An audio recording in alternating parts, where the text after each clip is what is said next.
All right, we have an hour left in a Thursday Hangzone live from Parker County Ice House, courtesy of Revolver Brewing, which means here in about 15-20 minutes we'll pick some games with our friends.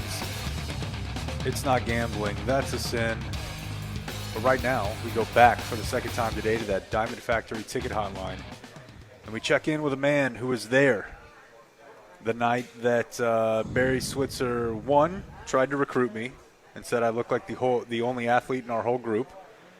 And two, when I was later coaxed into believing that I had crashed into Barry Switzer's Super Bowl case, it's our good friend, Chris Fitzpatrick. Hey, boys. Fitzy. How you doing? Fantastic, man. What do you got? You were just you were just reminding me of the drive home where you're completely passed out right next to me, and Corby's yelling at us about the plans that he was going to do, and he was going to unveil this to you on the air. And I'm just looking at you, and your mouth's wide open and you're snoring. I'm like, I feel terrible right now. Yeah, you felt terrible, but not terrible enough to tell him this is probably going to cause this guy to break out in hives over the next 2 days, and would be a really mean thing. Guy just falls asleep in a chair by himself, and you guys decide to tell me that I actually broke a Super Bowl and a national championship trophy case. And I was also partially responsible for that, if you know what I mean. The meanest thing. Yes, on that front, I do know what you mean. That concourse, Yeah, I'll get you. Okay, so you have a documentary that you're releasing. Tell us about this. Okay, so it's called Oklahoma Breakdown, and I think a lot of people in Texas and some listeners will know that name. That song was covered by Stoney LaRue in 2006. And it became a huge hit. It became the number one hit in the entire year of 2007 in the state of Texas, like the Texas music charts. And so, it was a huge hit, and a lot of people loved it, and nobody knew who wrote it. And so I was well aware of who wrote it. And there's this guy that I've been following in college, like in the mid-'90s, and we used to go watch him play at the local bar in Oklahoma, Norman, and he's literally the most talented musician I've ever seen. Like, he'll play 3-part drums with his feet, and he's got, he's a comedian. He tells jokes. It's like a Sunday night talk show, but he'll play guitar, not just like 3 chords, but he's like soloing. He's, again, the most talented musician, comedian I've ever seen, and I've always wondered, like, why isn't this guy a big deal? So that kind of set me on the path to want to do this documentary. And when I became a freelancer, from Bally Sports in 2000 or Fox Sports in 2016, I had the time to free up and just kind of seek this out. And was the subject receptive to this? He's just like, yeah, sure. I mean, literally, it was just like, I don't care, whatever. I don't think he thought much of it. He probably didn't think it was going to go very far, but he knew I had some storytelling history and was, like, sure, it's no skin off his back. It doesn't cost him anything, and he never said no to anything. And this documentary is, oddly enough, we're going to promote that it makes its premiere tomorrow during our show, right? Right, yeah. So probably very little chance that you guys can sneak out for an hour and a half and go catch it. But, yeah, 12:45 tomorrow at the ISIS Theater in downtown Cowtown and in Stockyards. And I mentioned earlier that Stoney LaRue had covered Oklahoma Breakdown. That was at Billy Bob's in 2006, which is like 2 blocks away from where the film's actually going to have the Texas premiere. So it was pretty ironic, or pretty like divine intervention. I don't know what it is. But it's just kind of crazy how it worked out that way. So, Jake doesn't believe in that or numerology or anything, so don't bring that up. He knows that, though. He gets pissed. Pulp Fiction. There you go. So making a documentary, I'm just interested in that as well. Like, I've always heard, half the battle on that is getting funding and such. Did you have to go through all of that?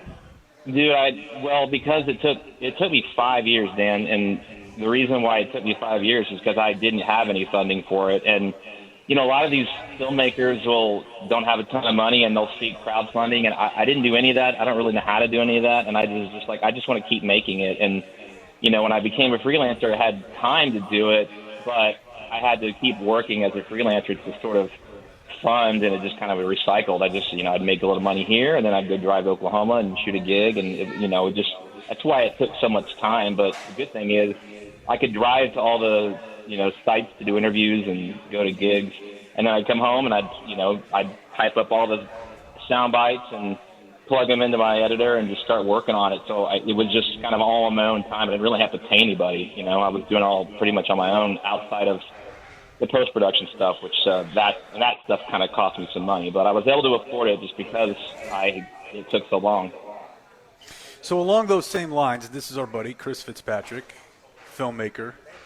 The film is Oklahoma Breakdown.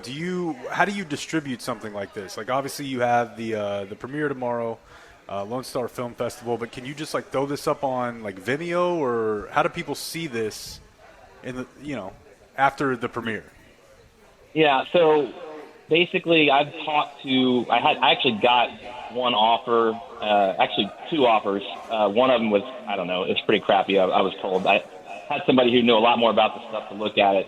That's the hard part, you got to find somebody who knows what they're doing to look at it, and sometimes that they want to take a cut of it, and then they basically will take it to a distributor, and they'll make a deal, they'll get a cut, the distributor then says, hey, all right, we're going to talk to all these platforms, like whatever, Netflix, Hulu, Tubi, whatever, all these things. And then, out of that, when you get sales, they get a cut, like 30%, and then I get the rest. But, there's very, unless you're a huge name, you're not going to get much of a guarantee up front with money involved. Like, you have to sort of get sales to start then making money back. And it's not very easy. It's not why I went into this, was to make a bunch of money. It was more to get started kind of being known as a documentary filmmaker to them, and then I would, get asked to do projects and hopefully make money down the road. But more importantly, I really just thought this guy deserved it. If you ever did a documentary on us, could we get points on the back end? Oh my God! I've just always wanted to get points on the back end. Points on the back, because that would give you editorial control, Dan. He's not giving that up. He's not giving up the points. I think it's a percentage of the sales, but I don't really know what it means. I mean, you made a documentary about Dirk, and he didn't press you up against the wall. No, I don't think he needed any points, Jake. Yeah, that's the thing. I need points. I need points now. You know what else I need? I need help on a triple play. What do you got for me today? What's the line in the Texas game? Longhorn favored by 7.